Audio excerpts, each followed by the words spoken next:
Magandang araw po sa atin lahat.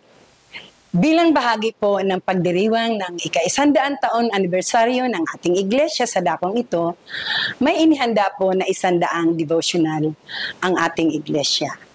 At ang inyo pong lingkod ay ang nakaatang ay ang ikapitong araw na may pamagat na Sowing Generously. Na matatagpuan po sa 2 Korinto 9:6 na ganito po ang sinasabi. Ito ang ibig kong sabihin, ang nagtatanim ng kakaunti ay mag-aani ng kakaunti, at ang nagtatanim ng marami ay mag-aani ng marami. Bilang inatasan po ng Diyos sa pagkatawag sa pagbabahagi ng kanyang salita, sa tekstong po ito, marami tayong makikita at may ilan lamang po na tayong tatalakayin. Ang una po ay the principle of generosity. Tulad po ng isang magsasaka, bilang tinawag ng Diyos na magbahagi ng salita ng Diyos, tayo po ay maglalaan din ng oras, ng energy, ng resources. Oras para sa pag-aaral ng kanyang salita upang sa gayon sa ating pagbabahagi, meron tayong katapangan na ibahagi ito na may katatagan.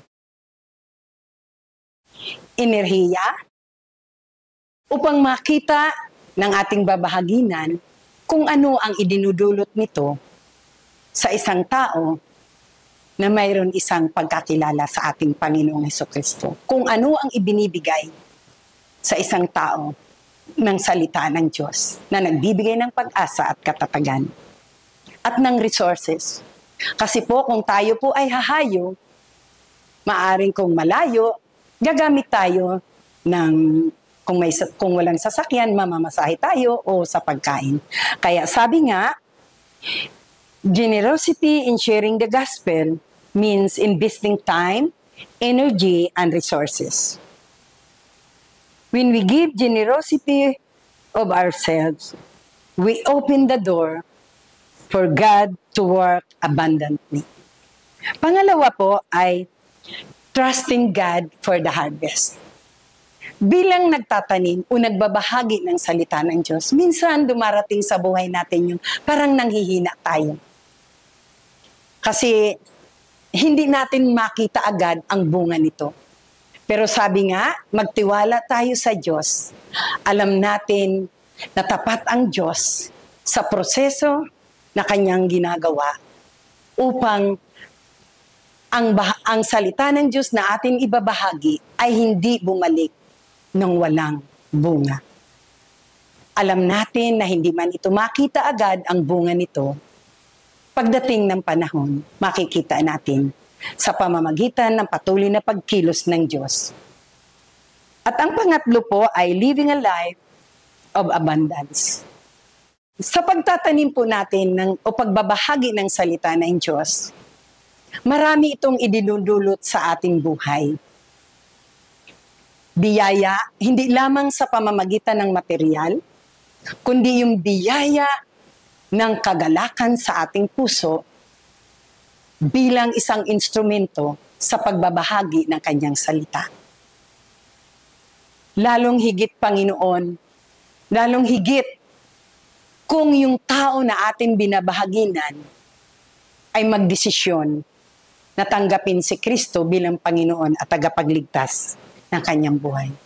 Ito yung kagalakan na mararanasan natin na hindi mababayaran ng anupaman ang spiritual fruit bilang bahagi ng Diyos sa pagbabahagi ng kanyang salita. Kaya sabi nga, patuloy tayong magpagamit sa ating Panginoon bilang tinawag ng Diyos. Gawin natin yung ating parte at bahala na ang Diyos sa iba. Sabi nga, do our best and God will do the rest. Tayo po ay manalangin. Aming Diyos na dakila sa lahat, salamat po Panginoon sa pribilehiyo na ibinibigay mo sa bawat isa sa iyong mga anak upang magbahagi ng iyong salita. Nawa, Panginoon, marami pa kayong tawagin ng mga anak mo na bukas ang puso sa pagpapagamit sa ministeryo ng pagbabahagi ng salita mo upang sa gayon marami pa ang kaluluwa ang makakakilala sa inyo. Patuloy mo nga kami, Panginoon, ingatan, i-guide ng iyong Holy Spirit upang sa gayon, Panginoon, ang oportunidad na binibigay mo sa amin ay gawin namin na mayroong kagalakan sa aming puso. Ito po, Panginoon, ang aming dalangin sa tanging pangalan ni Jesus. Amen. Muli, mga kapatid, magkita-kita muli tayo bukas sa ika-8 araw ng Daily Devotion. Maraming salamat po.